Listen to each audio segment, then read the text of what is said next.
Xin chào các bạn, chào mừng các bạn đã đến với chương trình Live Job at Tham.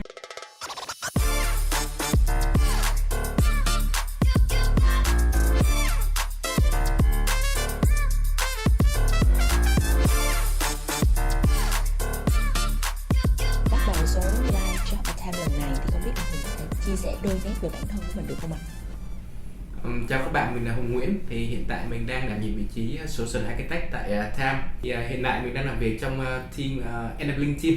Thì hay còn gọi là team Coolie. Thì team nó sẽ là nhiệm vụ để support và empower mọi người, giúp mọi người làm những công việc hàng ngày của họ tốt hơn. Trước khi trở thành Solution Architect, không biết anh Hùng đã đảm nhận những vị trí như thế nào ạ? Mình đã trải nghiệm những vị trí như là Full Stack Developer, rồi mình tới Product Engineer, sau đó là Technical Lead, Technical Architect, rồi mình mới tới hành Solution Architect. Theo anh, 3 điểm nổi bật của vị trí Solution Architect tại Tham là gì ạ? Thứ nhất là về mặt công việc của bạn Solution Architect tại Tham thì đầu tiên là mình cần phải provide support và guidance, hướng dẫn, chứ không phải một người make decision. Thứ hai là mình sẽ cần phải support những engineering practice như là Agile và DevOps. Và cuối cùng là mình phải liên tục phân tích và improve cái system của mình. Câu hỏi thứ ba, khoảnh khắc aha moment nhất mà anh có được trong khoảng thời gian làm việc tại Tham với vị trí là Solution Architect? Đó là khi mình có một vụ incident, mặc dù incident này nó không lớn nhưng mà nó sẽ xảy ra nhiều hơn 2 lần rồi. Thì lúc đó mình mới nhận ra là bất kể mình có thiết kế system tốt bao nhiêu mà đội ngũ engineering của mình không tốt thì mọi thứ nó sẽ không tốt. Nên là lúc đó mình nhận ra là cái key responsibility của mình nó phải là build up people, system of people. Nếu được chọn một hình ảnh để miêu tả vị trí Solution Architect thì không biết anh Hùng sẽ chọn hình ảnh nào và vì sao anh lại chọn hình ảnh này? Mình sẽ mô tả công việc Solution Architect như là một công việc mình xây chung cư hay là một tòa nhà lớn.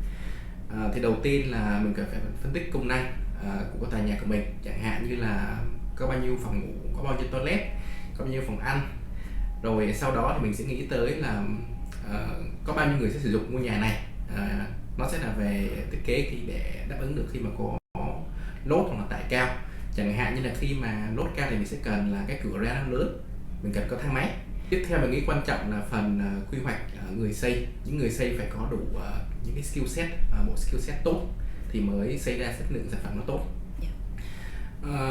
Thứ tư là về mặt theo sát việc thi công đó thì như là một người solution architect thì mình nghĩ là rất là quan trọng khi mình phải follow up với đội ngũ xây nhà để đảm bảo được là mọi thứ mình đang vẽ nó hoạt động đúng như mình expect. Cuối cùng mình nghĩ đó là về việc vận hành, cái thứ tòa nhà mình phải có khả năng vận hành tốt và trơn tru. Trong phần giới thiệu vừa rồi thì em có nghe anh Hùng chia sẻ một cái cụm từ khá là thú vị, đó là Enabling Team. Thì không biết là anh Hùng có thể chia sẻ chi tiết hơn Enabling Team được không ạ? Theo mình thì ở thời đại kỹ thuật số thì mọi thứ đều thay đổi chóng mặt, từ technology cho tới business.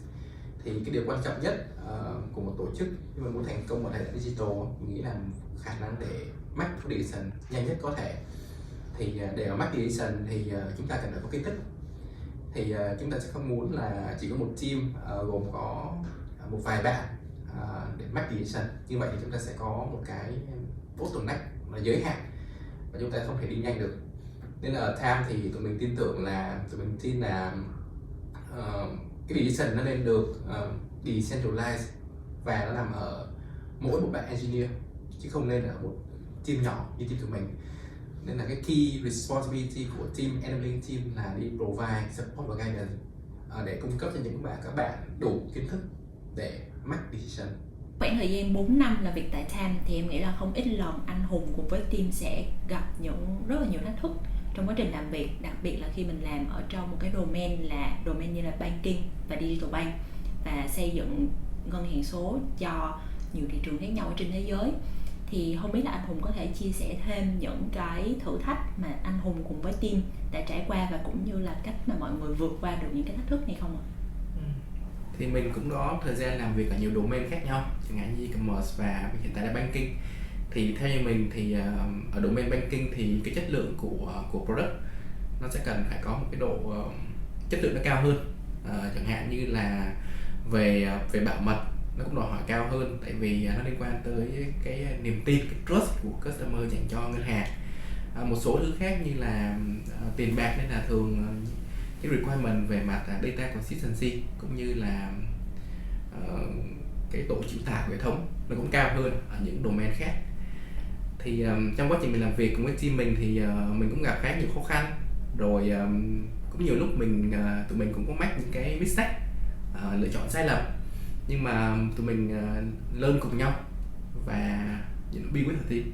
Với 15 năm kinh nghiệm của anh và cũng như là 4 năm làm việc tại TAM, thì theo anh để một bạn Solution Architect có thể làm tốt vai trò này ở TAM thì các anh chị ấy sẽ cần có những kinh nghiệm làm việc như thế nào ạ?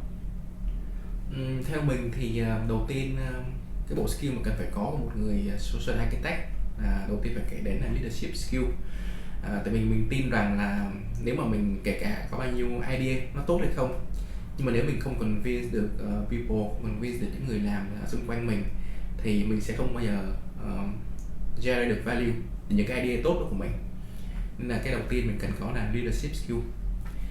Để mà build được leadership skill thì mình cần có một cái item thứ hai quan trọng không kém là khả năng hands on. Thì nếu bạn không hands on, bạn không lead được team, bạn không thể lead by example được thì bạn sẽ không respect được team.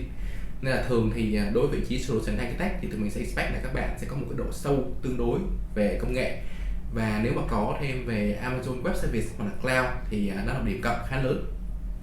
Và cuối cùng là kỹ năng communication và negotiate với một số những key stakeholder, chẳng hạn như là CTO của các ngân hàng và hết của phòng ban. Trong một công ty công nghệ phát triển sản phẩm thì em tin rằng mỗi một vị trí đều đóng một vai trò quan trọng. Ví dụ như là vị trí technical lead nè, engineering manager hoặc là product owner đều đóng một vai trò quan trọng đối với lịch chiến lược phát triển của công ty đó. Vậy thì theo anh Hùng, đối với vị trí Solution Architect sẽ đóng vai trò như thế nào trong chiến lược phát triển xây dựng chuỗi ngân hàng số của TAM, và đặc biệt hơn là đối với năm sau thì chúng ta sẽ có dự định ra mắt ngân hàng số thứ 3? Thì về đặc thù thì khi mình từ ngân hàng truyền thống chuyển đến ngân hàng số thì mình phải có những cái thay đổi liên tục và hàng ngày, và đặc biệt là khi mình làm một cái mô hình ngân hàng đa quốc gia thì cái tốc độ mình thay đổi nó càng nhanh hơn nữa. Ở TAM thì tụi mình sẽ có daily deployment, mỗi ngày tụi mình make change khá là nhiều lên tới production. Thì để mà làm được như vậy thì tụi mình cần phải leverage những cái technique mới để có thể accelerate được những cái thay đổi đó về cả mặt business và cũng như là engineering system. Cái thứ hai mình nghĩ là quan trọng là mình phải thiết kế một cái system.